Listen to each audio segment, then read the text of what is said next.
Hey guys, and welcome back to my channel. For those of you who are new here, hi, my name is Shanice. I am a sewist and a creator, and yeah, welcome to Design and Make with Shanice. So today this content is going to be a bit more different than usual. Okay, this is going to be a thrift flip fail video. Okay, yeah, but yeah, it's different from my usual content. This was originally meant to be a thrift flip video.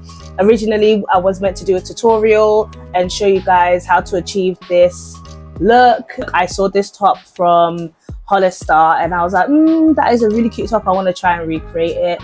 I thrifted my shirt from the charity shop. I bought it from the charity shop for about £10 or something like that. So I was like, okay, let me see how I can thrift flip this into like this Hollister inspired top, because you know Hollister, they have lovely clothes, but they can be quite expensive, okay? A bit on the expensive side. And as this channel is all about affordable fashion and we're doing thrift flips and stuff, I thought it would be a very cool tutorial to share with you guys. But no, it failed, okay? It did not go the way I planned. It did not go the way I thought it would. The end result was just not it. But we're gonna definitely fix that in the near future. But I'm definitely gonna share with you guys like the process of what I did and stuff like that, why it went wrong, and things that I'm gonna also do to work on it to fix it and make it better. I was overwhelmed. I've literally posted the thrift flip fail part 1 of like how it was going and stuff like that and the end result, and I had so much like interactions and engagement from people commenting on the video. They loved the video, they liked that I shared the fail as well, and I'm just happy that people were like happy to also see that yes, we can be sewing for a long period of time. Like I've been sewing for 10 years now. I've been sewing for a long time, but I still make mistakes. Like I've got over 10 years of sewing experience and I still make mistakes and still get things wrong. And it's also about just experimenting and having fun. And for those who are new to sewing, you will see that someone like me who has been sewing for a long time, yeah, we also make mistakes as well. Like we also get things wrong, okay? It's all part of the learning process. It's all, you know, part of the journey, but I wouldn't have it any other way. So definitely in part 2 of this video, I will be sharing how I'm going to fix the top. But in this part 1 video, I'm going to basically sharing like what went wrong, sharing some of the process and basically mistakes that we don't want to do again, so that we don't have to go through this again in the next thrift flip fail video. So definitely the points I'm going to make, the first one was that the shirt was way too small in the first place. It did fit me well, but I should have bought a bigger shirt, like maybe 1 or 2 sizes, I'll say like 2 sizes bigger than myself, so that I would have had extra material to play with. I would have been able to like experiment a bit more, because on Hollister top it does have like detail that is the same material as the shirt. So basically if I had maybe a bigger shirt, that could have helped. Definitely I was thinking about whether or not I should have used a pattern, but you don't necessarily need a pattern just to come out of a nice neckline. You can just draft it onto the fabric as well. So that was another thing. Another thing was the sleeves were not it. They were not great. So definitely I'm going to go into more depth during this video. So I hope you guys like the video. Don't forget to like, comment and subscribe, and yeah.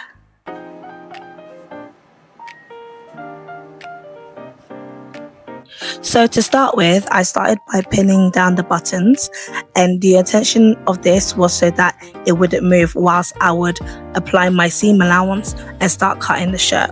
So I did a centimeter seam allowance on each side of the buttonholes, and the intention of this is so that I'm able to re-sew these buttonholes onto the shirt later on.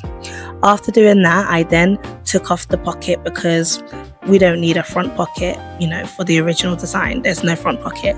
So I removed this front pocket. Then I just roughly drafted a neckline for the shirt. So this was just to remove like the collar, and so I can start drafting the shape I wanted for my neckline. Now this neckline wasn't perfect, but it was a bit more rounder than the original design. And then I decided to take off a few centimeters in the back. So I took off about 3 centimeters lowering the back of the shirt. And then I started cutting out the sleeve, start to draft the sleeve. It was obviously way too long. In the original design, it's much more shorter. After that, I then drafted my shoulder to waist measurements. And this is where I would have a middle seam in the middle of the shirt. After that, I started to add some gathering stitches into the middle of the shirt. That way there was some gathering in the front of the shirt, but also underneath where the bust is. So this helped to give it some shape, this helped with the fitting, and so that's what I decided to do. So I used a loose stitch to obviously sew my gathering stitches. Then after I've sewn my loose stitches on the looser stitch, then I will pull the threads to create the ruffle and gathering effect.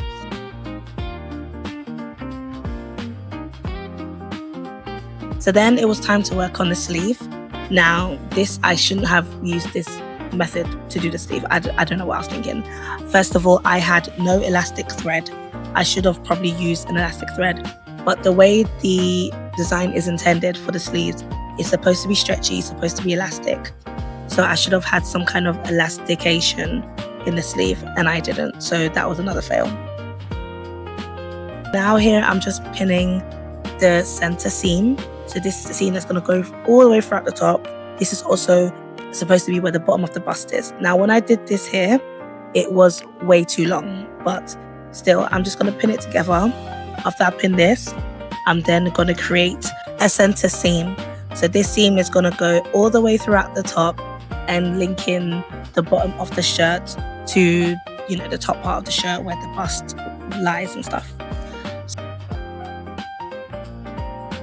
So now I'm just sewing that together, and just making sure all my seams are matching and stuff. So far, the project was looking like it was going well. Okay, we started off on a good start, and apart from the sleeve, it was looking like it could work. It was going quite well. So now I have my buttons there. So this is what we're going to apply later on. So now that that's all stitched up, I can now start attaching the buttons to the main shirt. So I was just pinning the button, pinning buttons all the way up the shirt, as we're obviously reusing it, because who can be bothered to make new buttonholes and new buttons, right? So then I attached it to the other side to then form the whole entire buttonhole. So I unbuttoned it and then buttoned the other side together. Now this was correct, okay? I did do this correctly.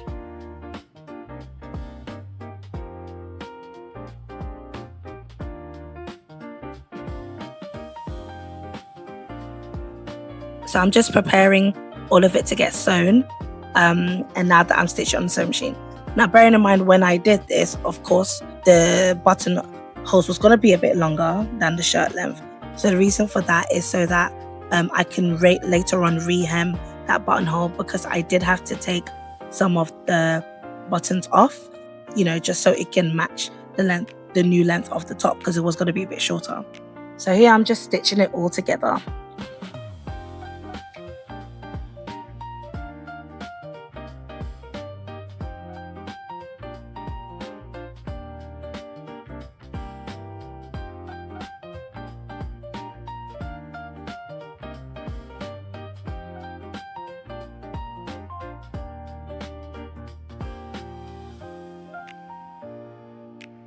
So the next thing, after sewing that all together, I then decided to work on the back dart.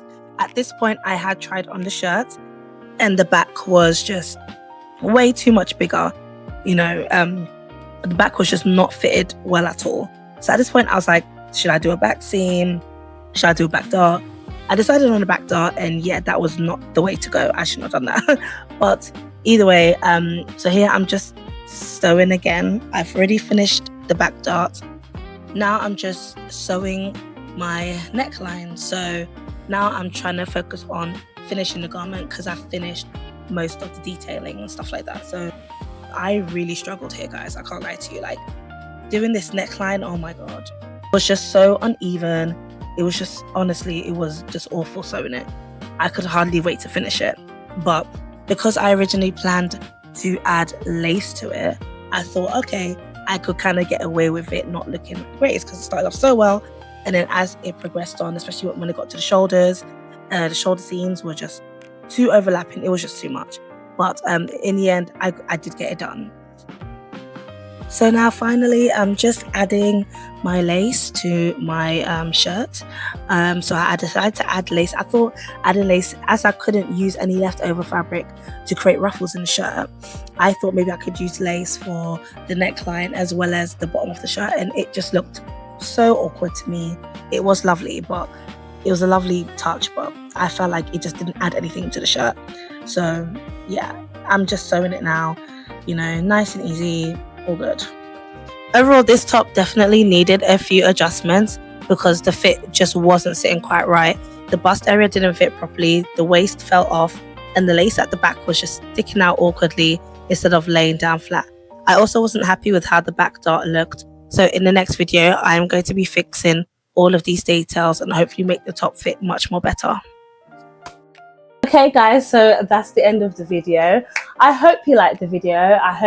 I wonder if I should share this kind of content more. If you guys would like this kind of content, then definitely let me know.